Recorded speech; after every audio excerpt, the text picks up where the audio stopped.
So this is a very large credit facility or bridge facility for this deal, $59 billion. It's large, but Netflix is a very strong credit, Yeah. right? Netflix is a company you would want to lend money to.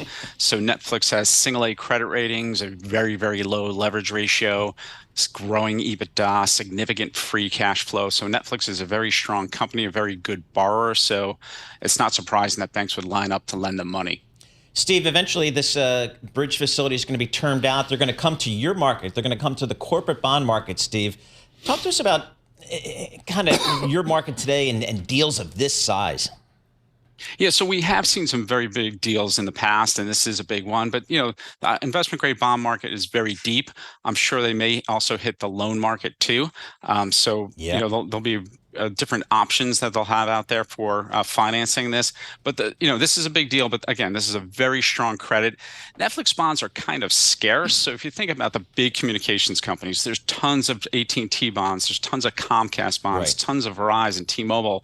There's not that many Netflix bonds out there, so there should be a lot of room for investors to bring on some more Netflix bonds. I mean, you could argue, Steve, that from a financing perspective, this is probably the safest deal Warner Brothers Discovery could have done because, again, your market, I would think, as you mentioned, is just going to sop up whatever they want to bring to the debt market.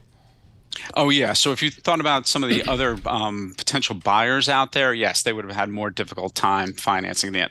They could get it done, but it would not be as easy as it will be for Netflix, given, again, the strength of Netflix's credit profile. Not only does it not have that much debt, its growth rate is very strong, right? So when you think about the EBITDA growth rate going forward, it's going to delever pretty quickly. And plus, it generates a significant amount of free cash flow.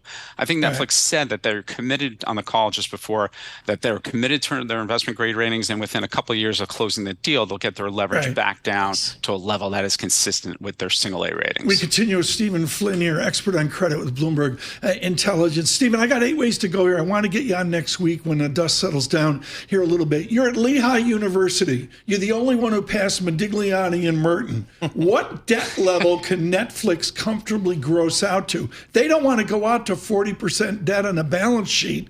They can go from what? 3 to 9%, and it's like a rounding error, right? Exactly. First of all, when you look at the total enterprise value of Netflix, their equity market cap is very, very large. So their debt to total capital is a very small number. They've always had a very small number. So they have plenty of flexibility. Leverage ratio, right? Like their leverage ratio is not even a half a turn. I think as of the last quarter, it was like 0.4 times. So they could go up to a couple of turns easily, right? You think about their peers with single A credit ratings. You have Comcast has about a 2.3 times net leverage ratio. Right. Disney's just about 2 times, a little over 2 times. So there's plenty of flexibility from where Netflix is now to where their peers are. So they have plenty of room. Okay, I got to squeeze this in because Sweeney wants to know for the 10 a.m. show. It's as simple as this. They got to spin off the dogs. Do they dump the debt on CNN, TNT, and Discovery, Animal Planet, and the rest? And how much debt do they dump in? How does that mechanism work, Stephen Flynn? Yeah, so we're going to work through all the details of that, but it looks like that they are going to keep about $10 billion of debt onto the studios and streaming. So there will be a lot of debt on global linear networks. Will they get rid of CNN? I mean, this guy in Delaware keeps emailing me. It's a pain. But, what do? They sell it off, right, Stephen?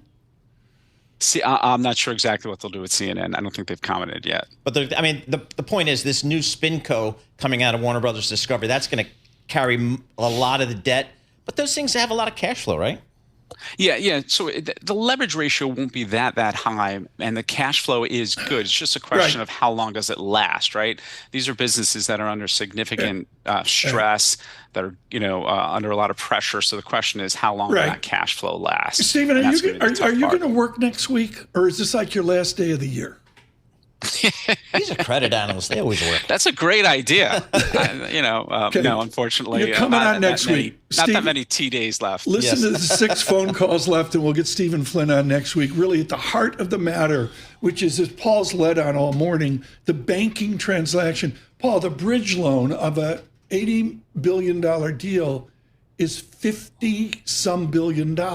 It's going to be, it's just going to be massive. And again, 3 banks are going to underwrite this. They'll syndicate it out to a lot of other banks, but it's a huge number. But as Steve Flynn said, the market's ready for it.